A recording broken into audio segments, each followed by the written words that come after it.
Where did you get that? She asked, shocked. Really? I show you proof of your cheating and you ask where I got it? Does it matter? Will it change the fact that you cheated on me? I asked my wife of 7 years. It looks bad, and I admit we kissed, but it's not cheating. We were in full view of others, she replied. So, that's your defense? No explanation of who he is or why you were kissing? You think because you're not having lovemaking in the picture, it's fine? Is that your idea of keeping our vows? I retorted. Brian, I see you're upset. We were just caught off guard. Making a big deal out of this won't help, she said firmly. You haven't even given me his name. Why should I get upset over someone I don't know? I said sarcastically. Does his name matter? You might do something stupid like pick a fight, and he'll punch you. I won't let that happen, she objected. Thanks for your honesty. You've made your choice. Now I'll make mine, I replied hotly. I turned and ran upstairs to pack. She followed me. What are you doing? She asked, confused. Packing a suitcase, I responded curtly. But why? She questioned, desperation in her voice. I can't take your lies and deceit. I need to leave before I do something I regret, I growled. Don't be silly, Brian. You wouldn't slap me, she said, trying to reason with me. Until today, I thought you'd never cheat on me. I guess we don't know each other, I shot back. Cheating? Who said I cheated? Kissing him wasn't cheating, she argued. There you go lying again. But I've never cheated on you, Brian. I didn't cheat on you with him or anyone else, she shouted, her voice rising. What do you call this? I held out another picture from that same night. A pretty good picture of you entertaining him. But where? How? She stammered. Does it matter? Does knowing change the fact that you cheated and lied? I demanded. She dropped the pictures and sobbed, trying to hug me. Stay away, Tracy. I gave you a chance to be honest, but you didn't think I was worth the truth. I could have stayed to discuss this for our son's sake if you were honest, but you demand too much. I'll take my phone. Only call for emergencies with Bobby, or I'll block you. Clear? She nodded, and I walked out, furious and heartbroken. I checked into a motel on Friday night. I decided to take the weekend to consider my next steps. If I divorced her, Bobby would be in a single-parent home, and I'd have to pay alimony and child support. I wish she had explained or apologized. That's why I decided it was better for us to be apart and think about our next move. The absence of my wife and son weighed heavily on me, and the loneliness was unbearable. I cried until I passed out. By noon the next day, messages started arriving. I had earned an engineering degree and worked at a local chemical lab. After 5 years, I was offered a production manager position at a research and development center 1,000 miles away, with a significant salary increase. We moved, leaving friends and family behind. Tracy got a job at a large credit card company's call center with over 1,200 employees her age.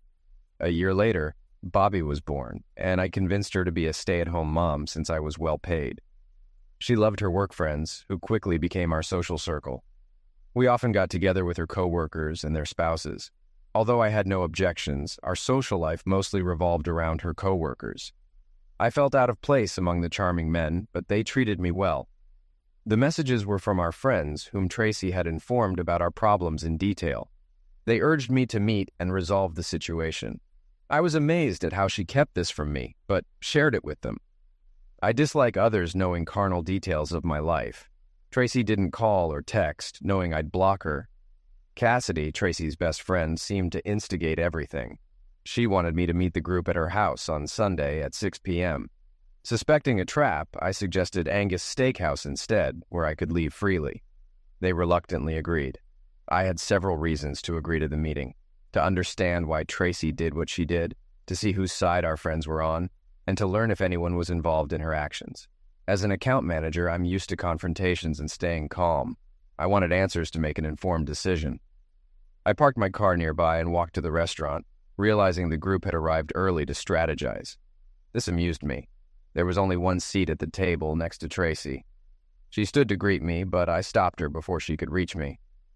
If you don't mind, I'd prefer to sit at the far end of the table, away from her. If not, I can sit at another table, I said. Cassidy quickly responded before Tracy could. Of course, Brian.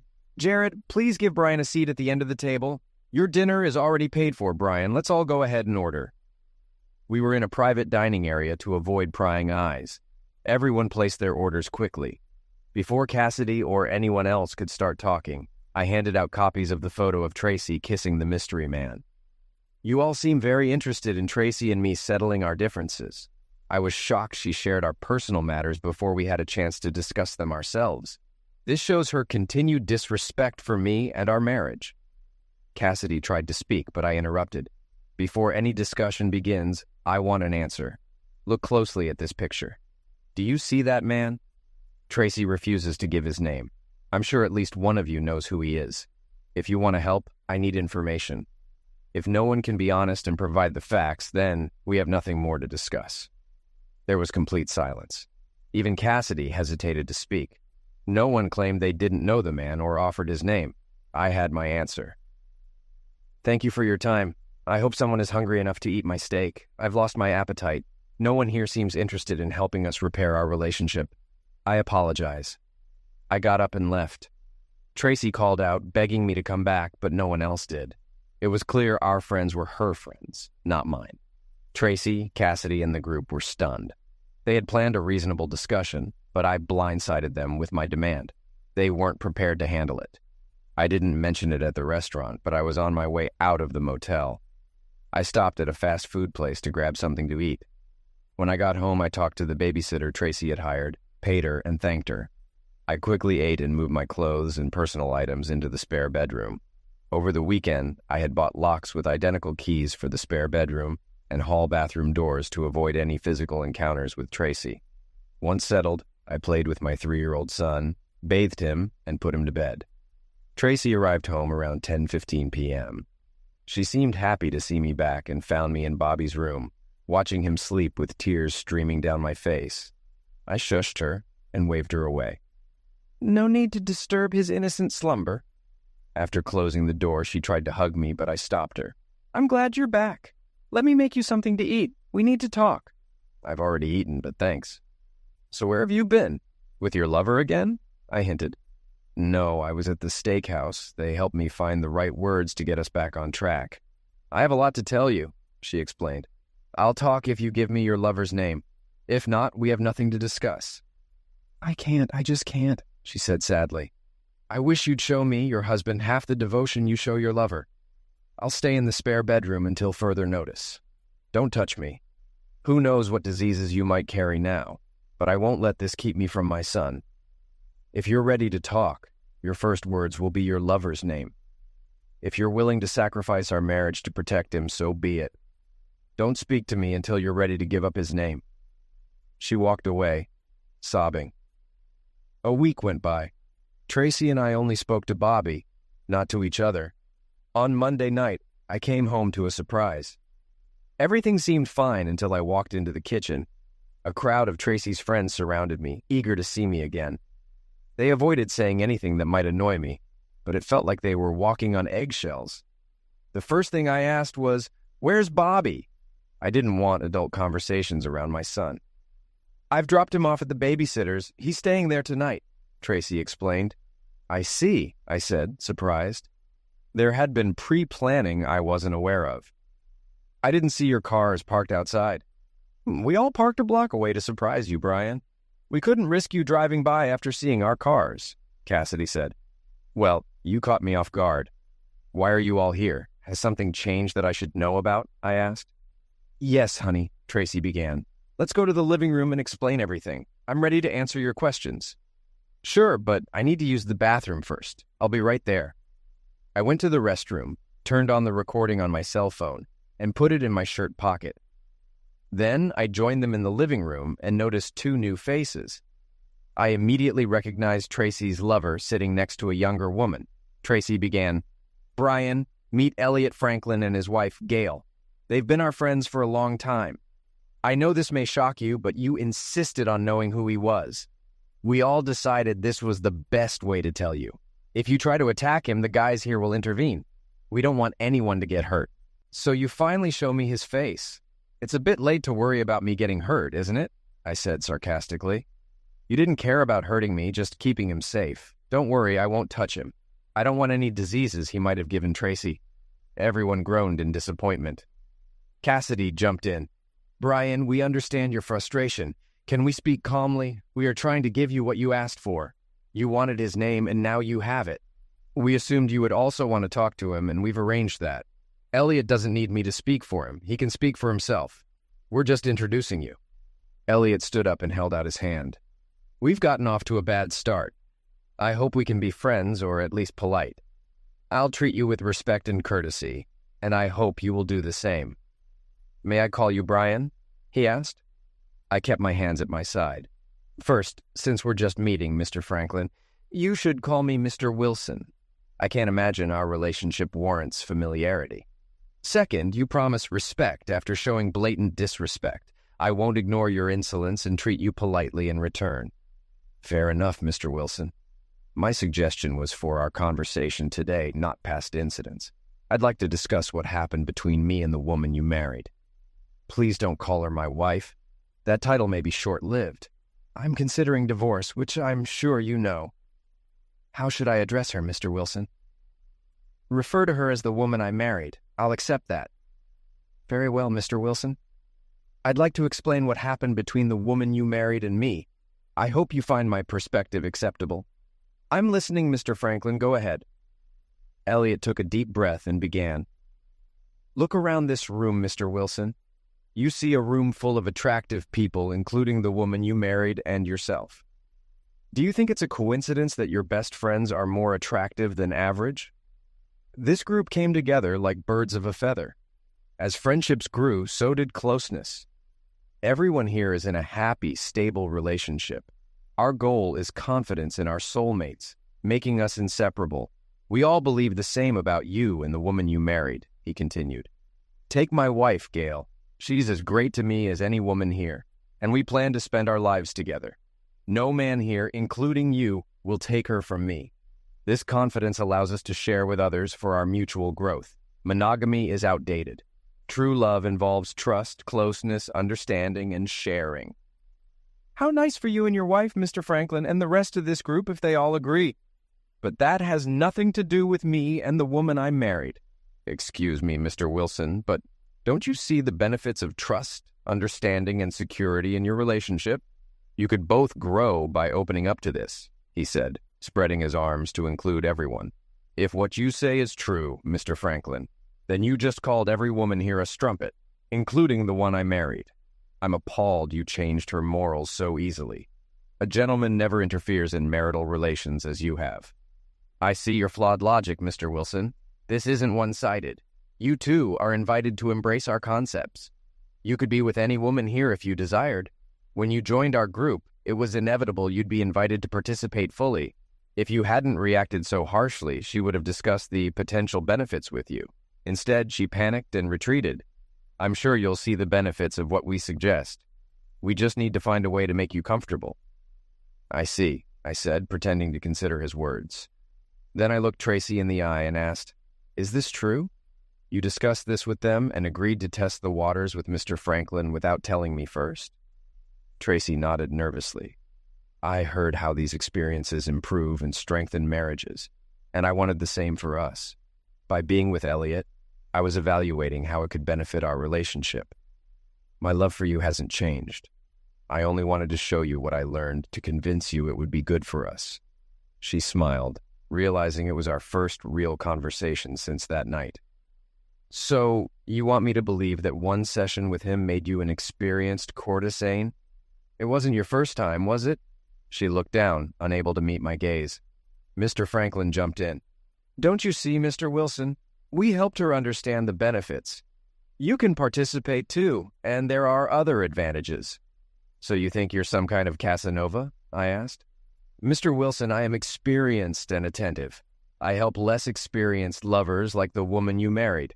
She will learn and grow, and you will benefit from her new experience. Everyone goes through periods of complacency." I looked at Tracy again. "When have I resisted trying something new? If you wanted to spice things up, why didn't you talk to me instead of jumping into bed with him?" She replied, "Please don't misunderstand me, honey. You're a gentle and sweet lover, which I need most of the time. But sometimes I want something more forceful and direct, which Elliot showed me. He never tried to replace you in my heart. I kept my anger in check, realizing our relationship couldn't be repaired. Inside, I felt a storm, but outwardly, I stayed calm. Now, I aim to gather ammunition to create chaos in their lives for destroying my home. Thank you, Brian. Now do you see our group in a better light? Will you and Tracy join? Your marriage will grow stronger. I guarantee it. I forced a grin. I need more time to digest everything. Tracy and I need to talk one-on-one. Once we settle things, we'll get back to you. Is that okay? He grinned weakly, needing my answer immediately but not getting it. Sure, he said reluctantly. Take as much time as you need. He nodded, and 3 large men grabbed and held me. I wasn't going anywhere. Though surprised, I didn't feel threatened. Tracy walked over, pulled my cell phone from my pocket, and started deleting videos. Brian, we want to trust you, but until you're one of us, we have to protect ourselves.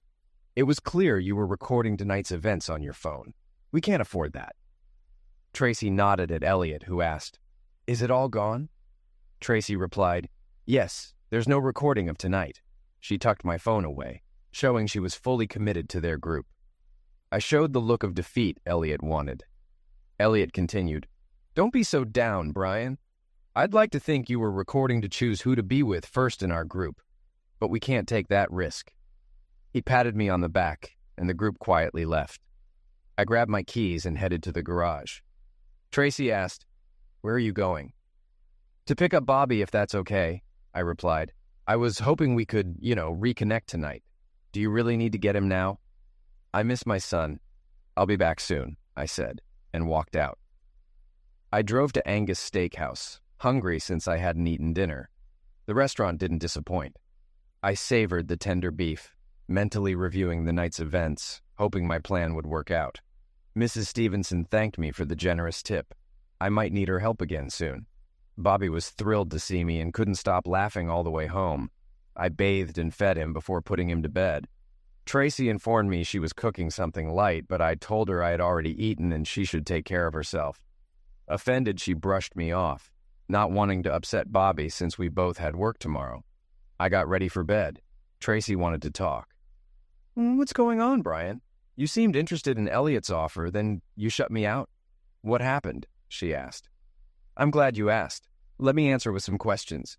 Your answers might provide clarity, I replied. Go ahead, she said. Just before they left, 3 men grabbed me in my own house. You said nothing, is that true? It wasn't like that, she objected. Wasn't it? 3 men grabbed me. Yes or no, Tracy? Did it happen? Yes, she said. But I interrupted her. Yes, it did. Did you protest to any witnesses who were also silent? Yes or no, Tracy? No, she answered reluctantly. We're starting to understand. Next question. Did I ask you to take my phone and delete anything from it? Yes or no, Tracy? Be honest. No, she said quietly. So bear with me, this is a long question. Be careful so I don't have to repeat myself. You admit you had no objection to me being restrained in my own home. You also admit you took my cell phone and deleted recordings, not at my request, but at someone else's. Is that true, Tracy? Yes or no? I asked, my frustration clear. Yes, Tracy replied. Good. We're almost there. Since I was in the room and heard no one ask you to delete anything from my phone, you must have agreed to this task without my knowledge. Is that correct? I pressed. Tracy looked down. Yes, that's correct. I hadn't thought of it that way. You make it seem like a betrayal, she said, her voice shaking. It is a betrayal, Tracy. Now, why did I drop you like a hot potato? Your own answers reveal why. You proved today that you are on their side, not mine. Now, I'm going to bed alone. I don't want to be around someone who so indifferently betrays me, I declared. Tracy started sobbing as I left her in the hallway. I locked the door. Around 4 a.m, I heard her trying to open it, but the lock foiled her attempts. Tuesday morning, I talked to the vice president, Dan. Dan, can you recommend a good divorce attorney? One who will fight hard for the husband, I asked him. Please tell me you're not asking for yourself, Brian, Dan pleaded, looking worried. Unfortunately, I am. I assumed you might know someone, I replied, trying to keep my composure. I'm friends with Ted Russ from our legal firm. He can recommend someone. Let me call him and get back to you, Dan offered. Thanks, Dan, I said, feeling a bit of relief. And don't worry, Brian. This stays between us, Dan assured me. You don't know how good that feels to hear. Thank you, Dan, I said, genuinely appreciating his support. On Ted's recommendation, I called B. Thornson's office and set up an appointment for 2:30 that afternoon. It turned out to be Beatrice Thornson. She told me her caseload was 70% women and 30% men, but she fights hard for her clients. Despite the circumstances, I convinced her of my position, and she agreed to take my case. She warned me I'd be paying child support until Bobby turned 18, including college expenses. I said I was fine providing for my son and hoped for 50-50 custody. For alimony, she said I'd likely pay for 3 to 5 years, depending on the judge. In this state, it's usually 1 year of alimony for every 2 years of marriage, up to 20 years. After that, it's limited to 10 years. Although I'd have to deal with it, the thought of paying her to have fun with idiots pissed me off. Expecting our family to grow, Tracy and I rented the house we lived in for the past 4 years while planning to build our dream home. I had many sketches for our future retreat. Now, those dreams are gone. At least the house won't be sold, divided, or fought over. Bobby, being so young, isn't attached to any particular home. If Tracy continues to rent the house, it doesn't matter to me. I know I could never sleep in the master bedroom again, knowing it had been used by that idiot. Who knows how many times they had been together before I discovered her infidelity. B explained that the average divorce in our state takes 8 months, if uncontested, and a year if contested. I hoped for the 8-month timeline. Staying married to a traitorous wife held no appeal now that I had decided to divorce Tracy. B also mentioned there was no financial benefit to filing a declaration of infidelity, but it could help in custody disputes. She said the paperwork could be ready by Thursday afternoon, and I asked her to serve Tracy at work on Friday at 10 a.m. so her friends and colleagues could witness it. After resolving the divorce issues and agreeing on a fee, I asked about living arrangements until the divorce was finalized. "What questions do you have, Brian?" B, my attorney, asked. "My main concern is time with my son. 8 months to a year is a long time for both of us. I don't want to be an absent father. Would it be illegal or inappropriate to continue living in the same house to maximize my time with him?" I inquired. "While not uncommon, it can be challenging," B replied. "How so?" I asked, curious. "When she's served on Friday, she'll be extremely unhappy. If you're nearby, she might retaliate. Are you prepared for her anger?" B explained. "Absolutely. I can handle it. Knowing we'll be legally separated," I responded confidently. "She may not want a divorce. Often cheating wives want both their husband and their affair. She might try to prevent it," B warned. "But it's a legal process, right? She can't stop it just because she wants to," I said, trying to understand the situation fully. "True, but she could complicate things," B noted. "How?" I asked, concerned. "If you become carnal before the divorce, the timeline resets to 0. And you'll wait another 8 months. The state will see it as a desire to end the divorce process," B explained. "That won't be a problem for me, though I can see Tracy trying to lure me into bed to disrupt the process. I have an iron will, B. I won't give in," I said firmly. "You don't have to," B insisted. "Tracy could claim you had an affair, and unless you can prove otherwise, which is nearly impossible, the timeline resets. The judge will find it hard to believe you weren't carnal while living together. I've seen it before, Brian, and I strongly advise against it." I countered. "If she makes such a claim, would she need to provide specific details like time and place? I could refute those." "Yes, she'd need details, but it would still be your word against hers, and the judge might believe her, especially if she's tearfully persuasive," B cautioned. "Leave it to me. Thank you, B. You've been a great help," I said, feeling somewhat reassured. I then discussed another legal issue that I would face after the divorce. Tracy usually gets home half an hour before me, so I wasn't surprised to find her cooking. I avoided the kitchen and headed upstairs to shower. Using the hall bathroom gave her fewer opportunities to trap me. I took a change of clothes with me, practicing living separately under the same roof. When I came out of the bathroom, she was waiting in the hallway.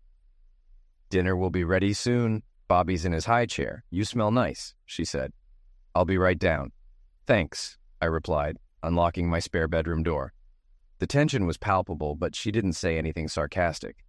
As we ate, she began, "I'd like to explain about the cell phone last night."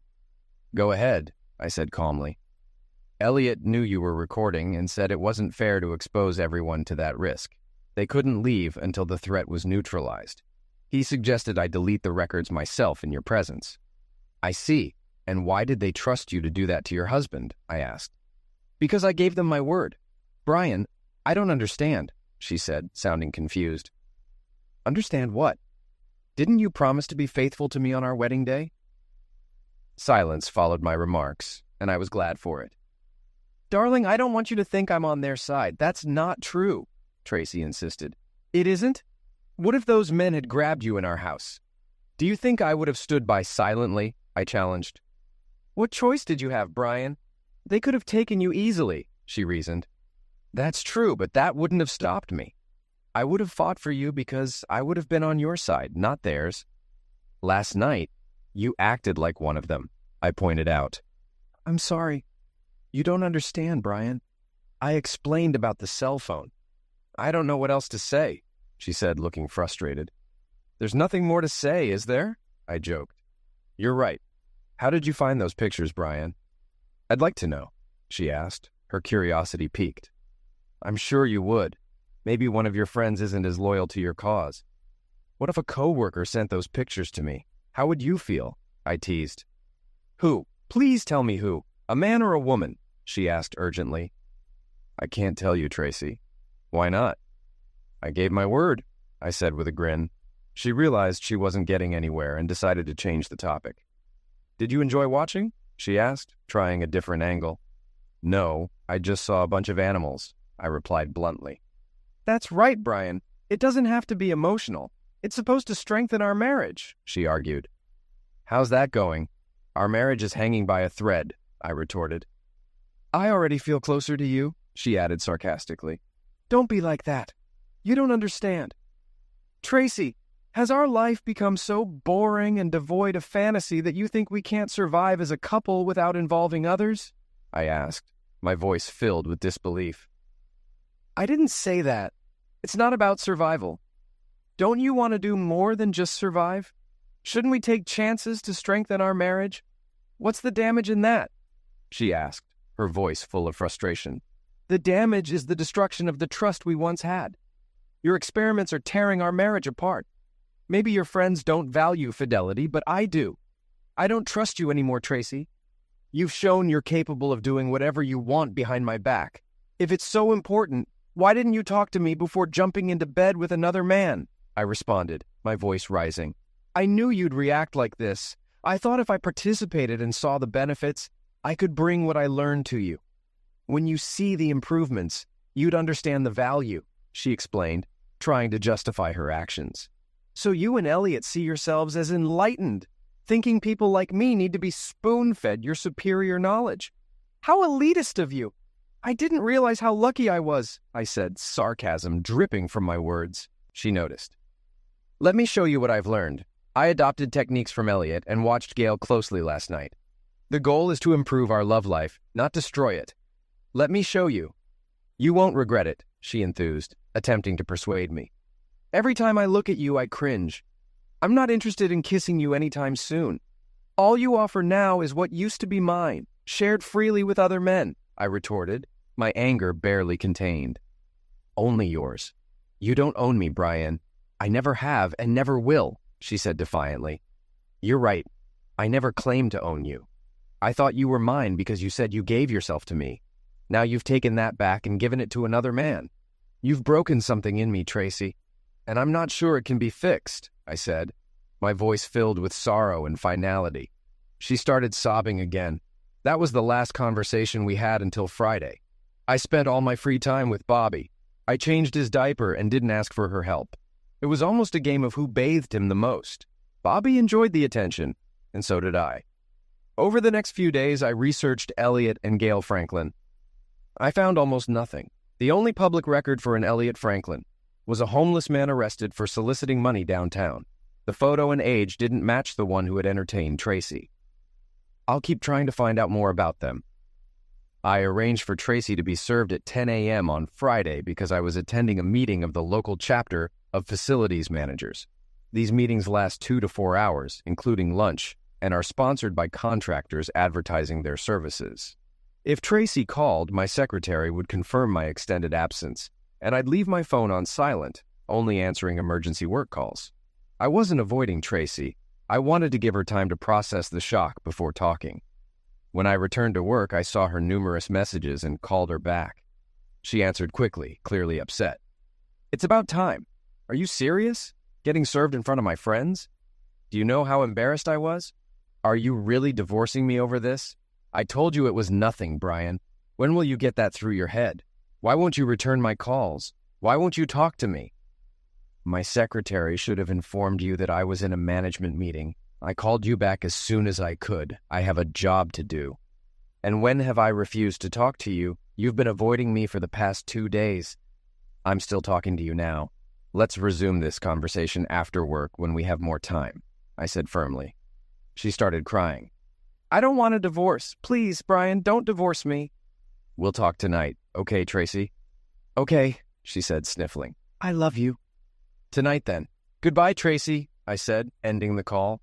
I had one more short meeting about a lab issue and called our contractor to resolve it. I arrived home early, knowing Friday afternoons are usually quiet. Realizing she might not want to cook, I picked up Chick-fil-A for dinner and texted her. She arrived shortly after I did. I grabbed Bobby from her car and carried him inside. She hugged me as I held him. I set him in his high chair and helped feed him. Babies can be messy eaters, and Bobby was at the stage where he liked to throw food.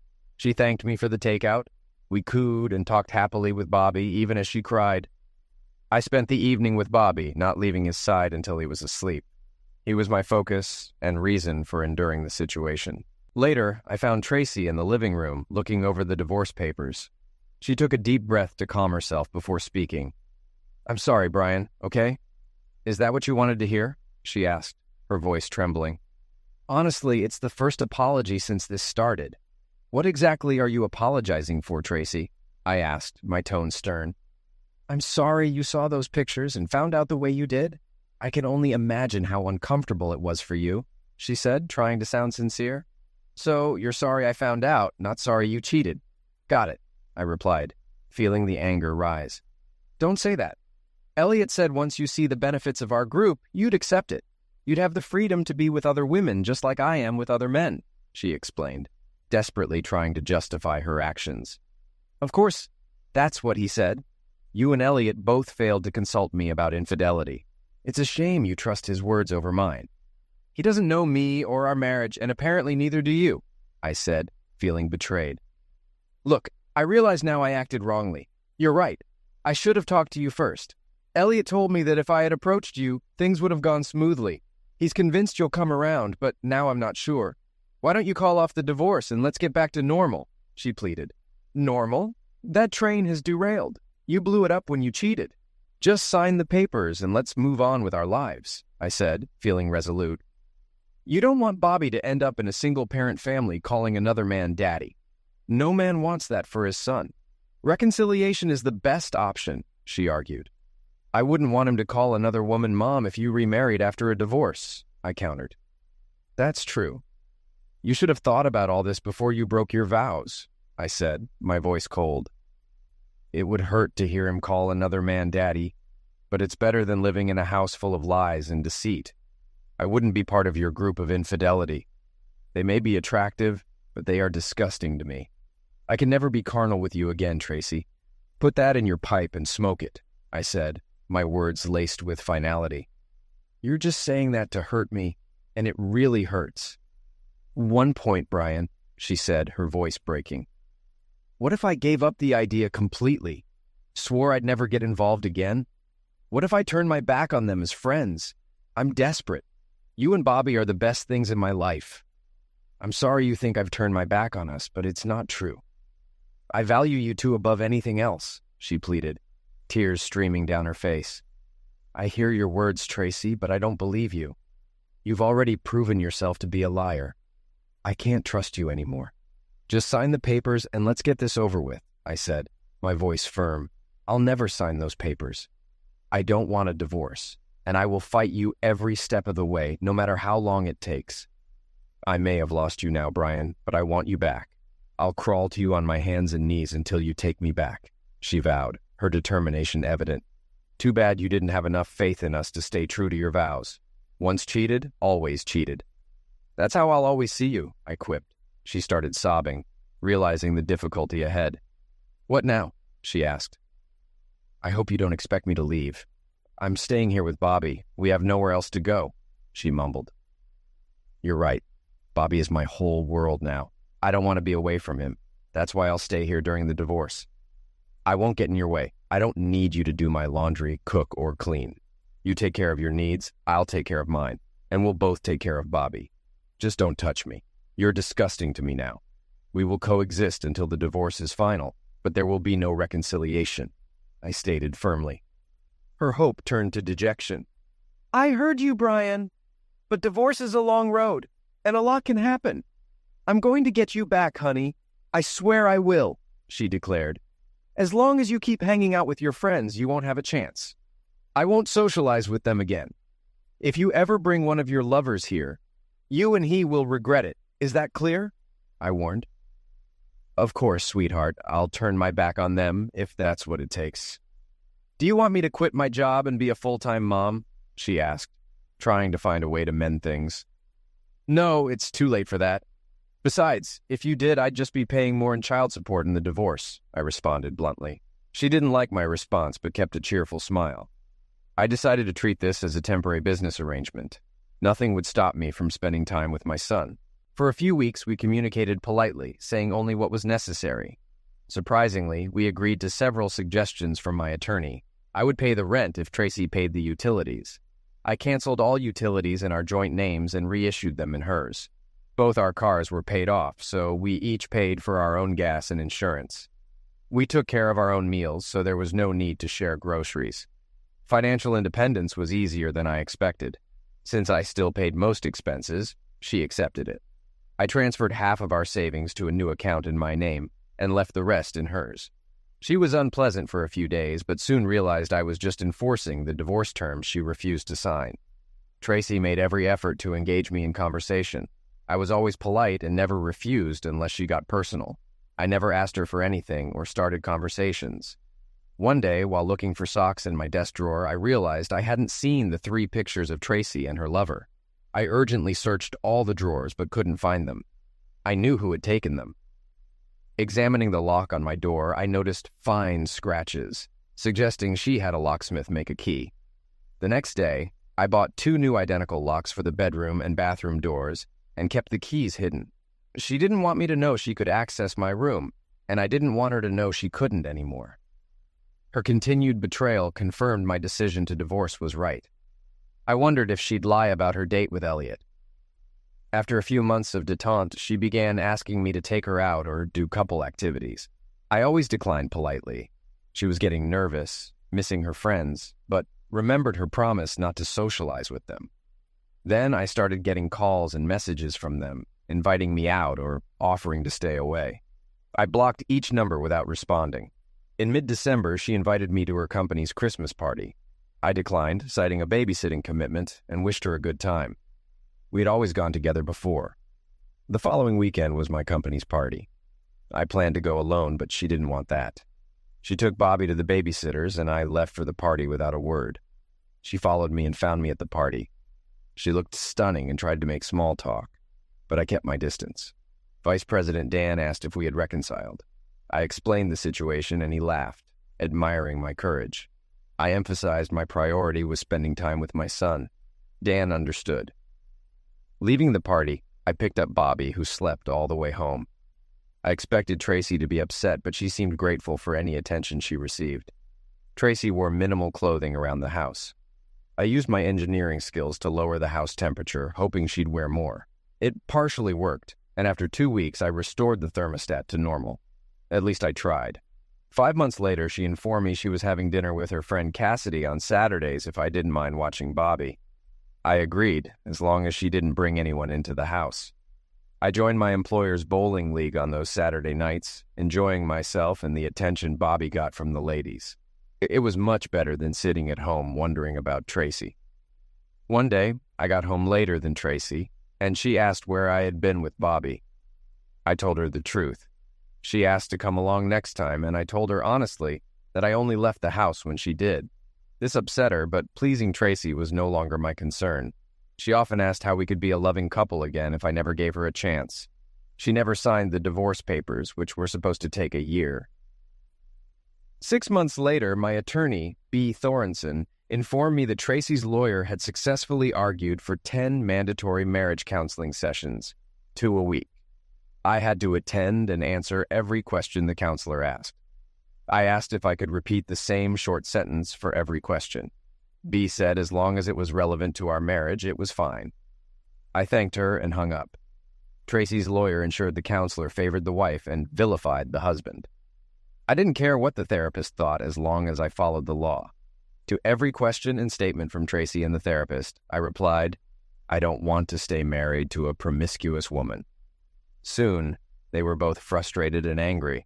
Despite the verbal misuse from both women, I remained calm and polite. After the 5th session, the therapist canceled the remaining sessions, calling them unproductive. The following months passed without change. I spent every spare minute with Bobby, strengthening our bond. 4 days before the divorce hearing, Tracy moved out with Bobby, and I was served with a restraining order. B contacted me with bad news. B, you know me better than that. Not one word is true, I said, trying to keep my composure. Okay, I needed to hear it from you. I will fight for you, but it will be hard without evidence. Has she provided all the information needed to investigate her allegations? B asked, her tone serious. Yes, I have the details in a folder in my office, I replied. Email me the information. Remember, you cannot contact her or your son until I tell you otherwise. If she calls, hang up immediately. Understood? B instructed. Got it, I repeated. 2 days later, I walked into the house after work and was shocked to see Tracy at the kitchen table. Her car wasn't there, so she must have come with someone else. My first impulse was to leave to avoid violating the restraining order, but she called out, Brian, turn around and listen if you want to see Bobby again. She had my attention. I just stared at her, keeping my distance. You don't have to say a word, just listen, she said. I stayed calm and non-confrontational. First, hand me your cell phone so I can turn it off, she demanded. I placed it on the table. She picked it up and turned it off to ensure no recording. I tried to talk you down, but you were stubborn. I had to resort to desperate measures. How does it feel to be on the other side? I claimed we had lovemaking to turn back the clock, but Elliot convinced me to have a backup plan in case your lawyer objected. So I made up a story about you hitting me. We both know you never touched me, but I needed full custody of Bobby, leaving you with little time with him. It's cruel, but it gives me leverage. If you cancel the divorce and agree to join our group of friends, I'll lift the restraining order, move in, and we can resume our marriage. Bobby wouldn't be in a single-parent family. What's not to like? I promise you'll get used to it. What do you say, Brian? Live in the real world with me. You'll have a good time. She hit me where it hurt the most. My son. Nothing else in the world means as much to me as he does. I'll answer as soon as I can. For now, please leave, I insisted. She smirked as she walked past me, knowing she had leverage. I waited until I heard the door close. Looking out the window, I saw a shiny Lexus pull up, driven by Elliot Franklin. He must really want her in his group. I had a lot to think about. B informed me my presence at the divorce hearing wasn't required, but I wanted to be there. As I left the men's room heading to the courtroom, Tracy appeared and hissed, You had your chance, you moron. I'll tear you to pieces in there. Your son will never know your name and will call another man father. I will marry a real man who trusts and believes in me. She spat in my face and hurried away. Onlookers stared, wondering what I had done. I wiped my face with a handkerchief and entered the courtroom, sitting in the back. I hoped my lawyer was as good as her reputation. While waiting, I listened to other divorce cases and noticed those representing themselves were at a disadvantage. Our case wasn't heard until 1 p.m., making for a long day. Tracy testified first, detailing the alleged assaults with dates, times, and locations. She sought custody, child support, alimony, and maybe even jail time for me. Despite her tearful testimony, my attorney B remained calm, drawing flowers in the margins of her notes. Tracy's lawyer painted me as a violent and unsuitable parent, claiming Tracy had tried to reconcile and that my jealousy destroyed our marriage. After Tracy's lawyer finished, B began her questioning. I want to confirm that you're certain of the dates, times, and locations of the alleged attacks. Could you be mistaken, Mrs. Wilson? B asked. No, ma'am. My attorney told me to document everything, and I wrote it all on a calendar, Tracy responded confidently. So you swear under oath that your allegations are accurate and true? B pressed. Yes, ma'am. The truth must be told, Tracy responded tearfully. No further questions, Your Honor, B said. You may step down, Mrs. Wilson. Thank you, Judge Cora Feldman advised Tracy. She and her attorney seemed stunned that B didn't question her more thoroughly. Tracy's smirk said it all. She thought she had won. She was ready to turn my son against me, and the thought made me shudder. Your Honor, I would like to call Mr. James McMahon to the stand to testify, B requested. The judge nodded, and a plain man took the seat. Tracy and her lawyer conferred, looking puzzled. Please state your full name for the record, B asked. James Winfred McMahon. Thank you, Mr. McMahon. May I call you James? B inquired. Jim, please, he responded. Thank you, Jim. Can you tell the court where you work and the nature of your business? B asked.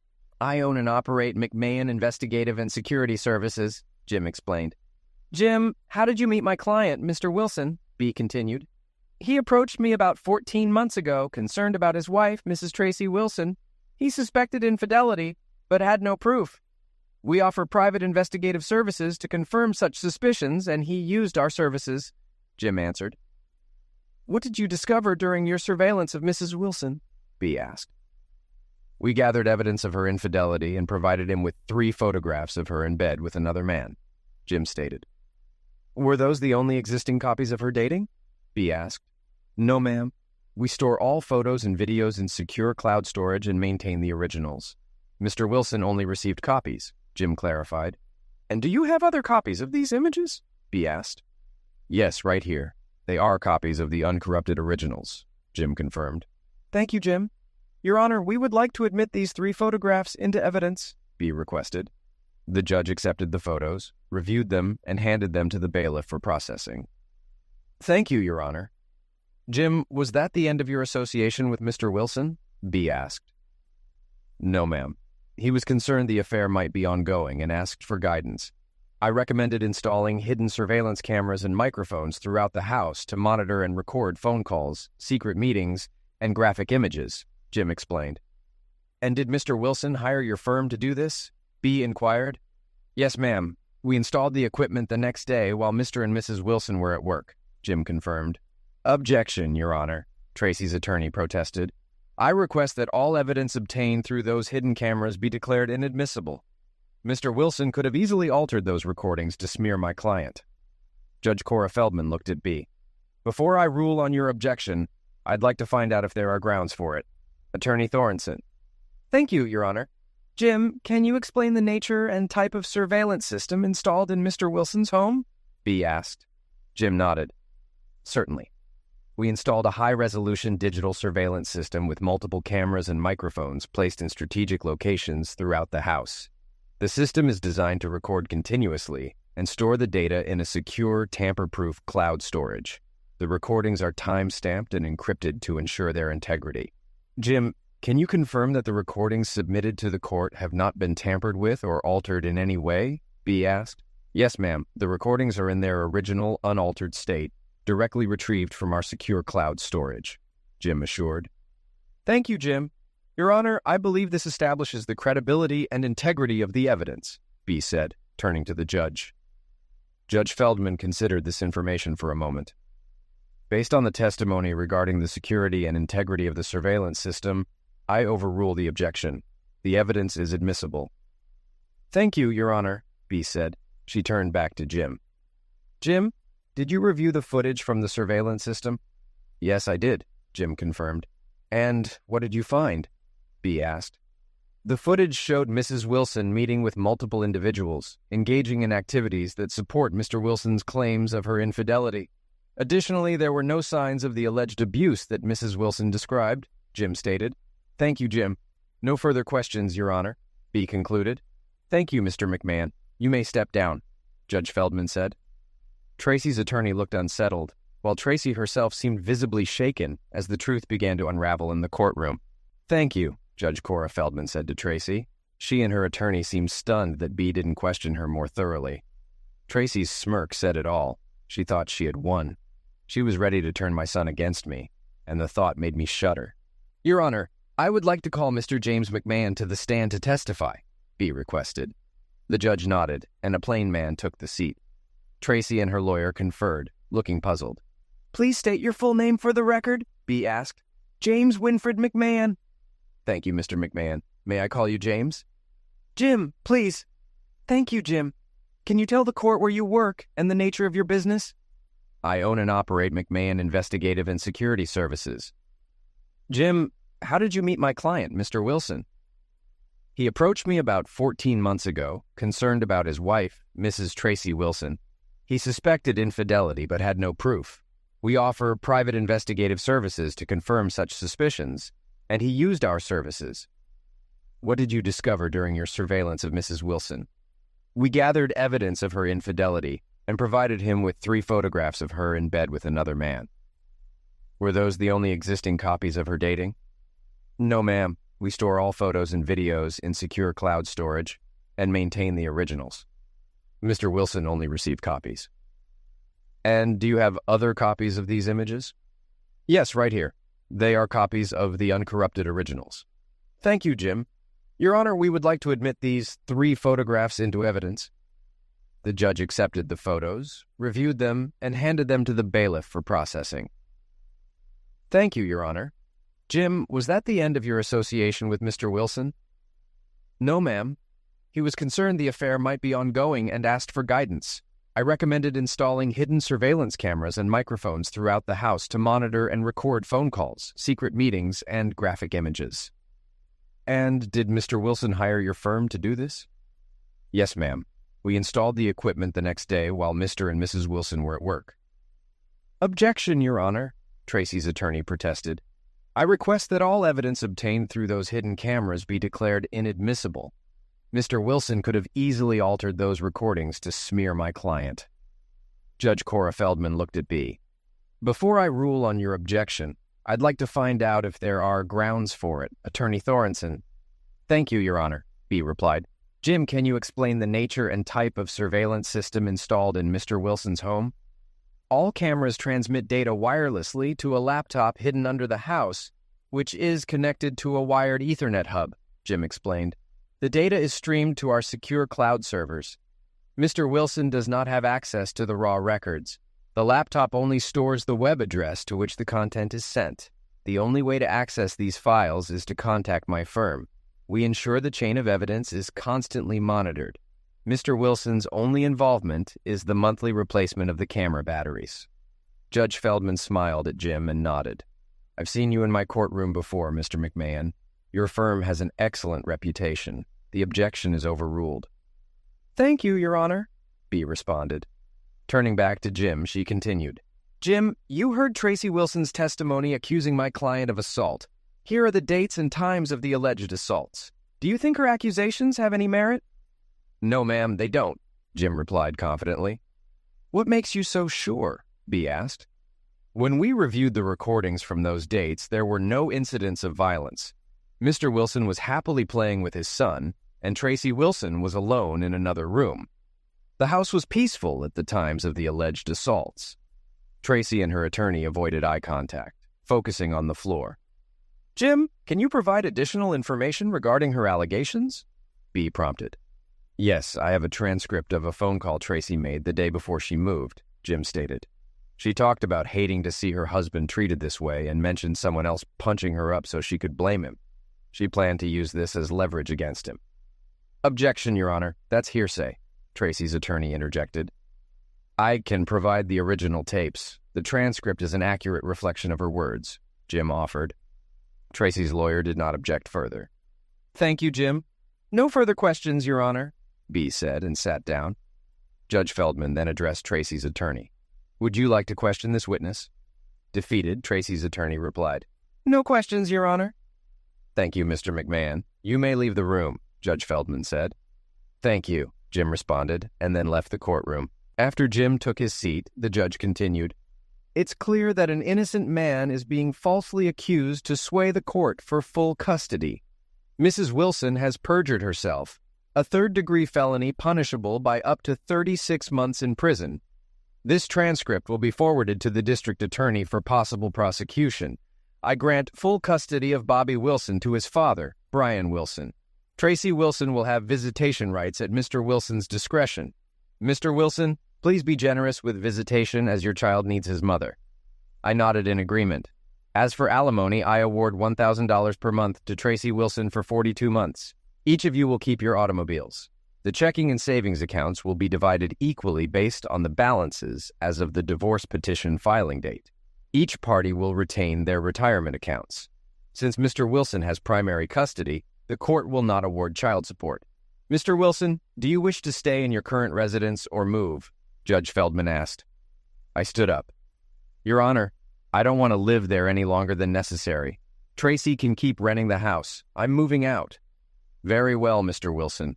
The lease will be left to Mrs. Wilson," Judge Feldman confirmed. Tracy staggered to her feet. "You have 8 hours to return the child to Mr. Wilson. If you refuse, you will be held in contempt of court. Understood?" "Yes, Your Honor," she said tearfully. "Good. All restraining orders are lifted, and I grant the petition for divorce in Wilson v. Wilson. You will both receive divorce decrees within 30 days. Tracy cried, realizing she had lost her family. She turned to comply with the judge's order. "Brian, I'll bring Bobby to your place tonight after dinner. I'd like to be with him for a few more hours," Tracy said, turning to me. "That's not necessary, Tracy. I've already found a new apartment and will move there as soon as I leave here." I handed her a piece of paper. "Here's the address. Bring Bobby tomorrow at noon. I'll be settled in by then." She nodded sadly. "I'm sorry. This isn't the outcome I wanted." "Well, now you can have the interesting love life you wanted without me. Good luck with your next open marriage," I said sarcastically. She didn't respond. "Brian, thank you." "For what?" I asked, surprised. "For not going after Elliot and Gail Franklin. They are wonderful people. Too bad you'll never know them like I did," she said. "No problem. I have no interest in Elliot or Gail Franklin. But I am interested in your company. I found out they have a strict non-fraternization policy.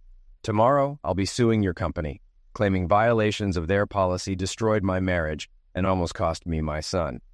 Ronald Hensley will be named as the main culprit. Apparently, he slept with a dozen female employees. He's your manager, right?" Tracy looked shocked. "As it turns out, Ronald has a wife, Lydia, and 2 children.